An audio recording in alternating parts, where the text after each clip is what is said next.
Rail यात्रा। Sharad Joshi. Rail विभाग के मंत्री कहते हैं भारतीय रेलें तेजी से प्रगति कर रही है। ठीक कहते हैं।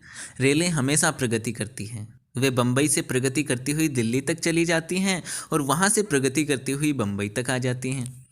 अब यह दूसरी बात है कि वे बीच में कहीं भी रुक जाती हैं और लेट पहुंचती हैं। पर अब देखिए ना, प्रगति की राह में रोड़े कहाँ नहीं आते। कांग्रेस के रास्ते में आते हैं, देश के रास्ते में आते हैं, और ये तो बेचारी रेल है। आप रेल की प्रगति देखना चाहते हैं तो किसी डिब्बे में घुस जाइए। बिना गहराई में घुसे आप सच्चाई को महसूस नहीं कर सकते। हमारे यहाँ कहा जाता है, ईश्वर आपकी यात्रा सफल करे। आप पूछ सकते हैं कि इस छोटी सी रोजमर्रा की बात में ईश्वर को क्यों घसीटा जाता है। पर जरा सोचिए, रेल के सिवाय आपका है कौन। एक वही तो है जिसका नाम लेकर भीड़ जगह बनाते हैं। जब रेलें नहीं चलती थी, यात्राएं कितनी कष्टप्रद थी। आज रेलें चल रही हैं, यात्राएं भी इतनी कष्टप्रद हैं। वह कितनी खुशी की बात है कि प्रगति के कारण हमने अपना इतिहास नहीं छोड़ा। दुर्दशा तब भी थी, दुर्दशा आज भी है। ये रेलें हैं, ये हवाई जहाज, ये सब विदेशी हैं। ये न हमारा चरित्र बदल सकते हैं, न हमारा भाग्य। भारतीय रेलों ने एक बात सिद्ध कर दी कि बड़े आराम की मंजिलें छोटे आराम से तय होती हैं, और बड़ी पीड़ा के सामने छोटी पीड़ा नगण्य है। जैसे आप ससुराल जा रहे हैं, महीने भर पहले आरक्षण करा लिया है, घंटों भर पहले स्टेशन पर पहुंच गई हैं, बर्थ पर बिस्तर फैला दिया है, और रेल उस दिशा में दौड़ने लगी है जिस दिशा में आपका ससुराल है। ससुराल बड़ा आराम है, आरक्षण छोटा आराम है। बड़े आराम की मंजिल छोटे आराम से तय होती है। इसी तरह बड़ी पीड़ा के सामने छोटी पीड़ा नगण्य है। मानिए आपके बाप मर गए। माफ़ कीजिए, मैं एक उदाहरण दे रहा हूँ, भगवान उनकी लंबी उम्र करे। अगर वे पहले ही न मर गए हों तो आप खबर सुनते हैं और आप अपने गांव जाने के लिए फ़ौरन रेल में चढ़ जाते हैं। भीड़, धक्का मुक्की, थुक्का फजीहत, गाली गलौज, आप सब कुछ सहन करते हैं। पिताजी जो मर गए हैं, बड़ी पीड़ा के सामने छोटी पीड़ा नगण्य है।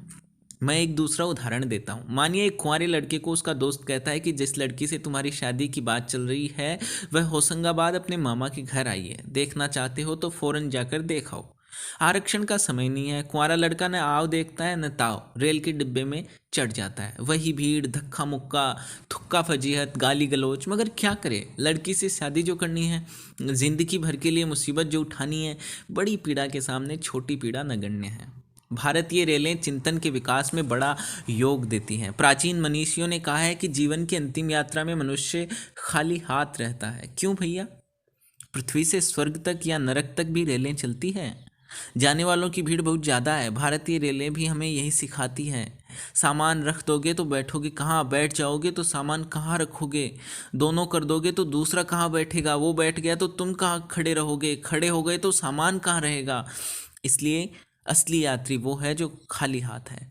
टिकट का वजन उठाना भी जिसे कबूल नहीं है।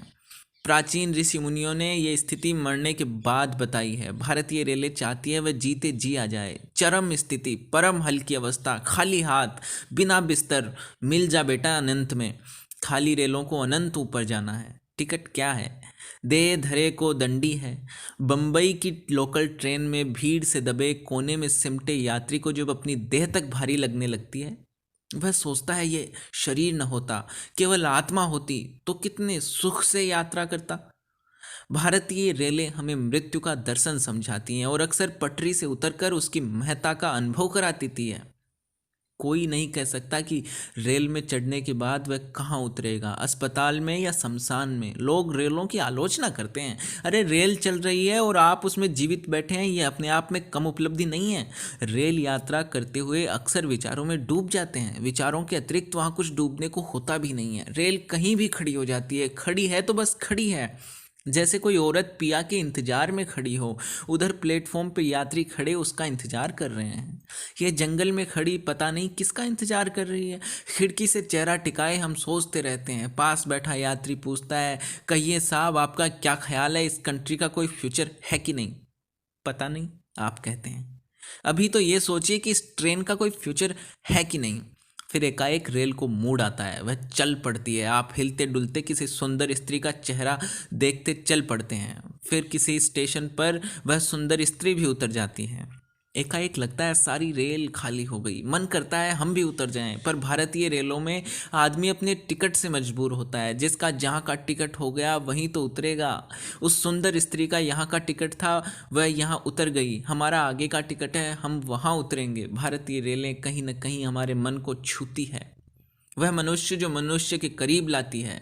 एक ऊँघता हुआ यात्री दूसरे ऊँघते हुए यात्री के कंधे पर टिकने लगता है। बताइए ऐसी निकटता भारतीय रेलों के अतिरिक्त कहाँ देखने को मिलेगी। आधी रात को ऊपर की बर्थ पर लेटा यात्री नीचे की बर्थ पर लेटे एक यात्री से पूछता है, यह कौन सा स्टेशन है? तबीयत होती है कहूँ अबे चुपचाप सो जा, क्यों डिस्टर्ब करता है? मगर नहीं, वह भारतीय रेल का यात्री है और भारत भूमि पर यात्रा कर रहा है। वह जानना चाहता है कि इस समय भारतीय रेल ने कहाँ तक प्रगति कर ली है। आधी रात के घुप अंधेरे में मैं भारत भूमि को पहचानने का प्रयत्न करता हूँ। पता नहीं किस अनजान स्टेशन के अनचाहे सिग्नल पर भाग्य की रेल रुकी खड़ी है। ऊपर की बर्थ वाला अपने प्रश्न को दोहराता है, मैं अपनी खामोशी को दोहराता हूँ। भारतीय रेलें हमें सहिष्णु बनाती हैं, उत्तेजना के क्षणों में शांत रहना सिखाती है। मनुष्य की यही प्रगति है।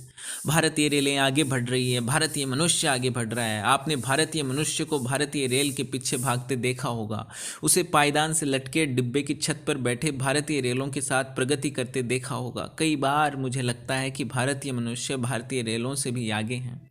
आगे आगे मनुष्य बढ़ रहा है, पीछे पीछे रेल आ रही है। अगर इसी तरह रेल पीछे आती रही तो भारतीय मनुष्य के पास सिवाय बढ़ते रहने के कोई रास्ता नहीं रहेगा। बढ़ते रहो, रेल में सफ़र करते, दिन रात झगड़ते, रात भर जागते, बढ़ते रहो। रेल निषाद सर्वभूतानाम, जो संयमी होते हैं वे रात भर जागते हैं। भारतीय रेलों की यही प्रगति है। जब तक एक्सीडेंट न हो हमें जागते रहना है।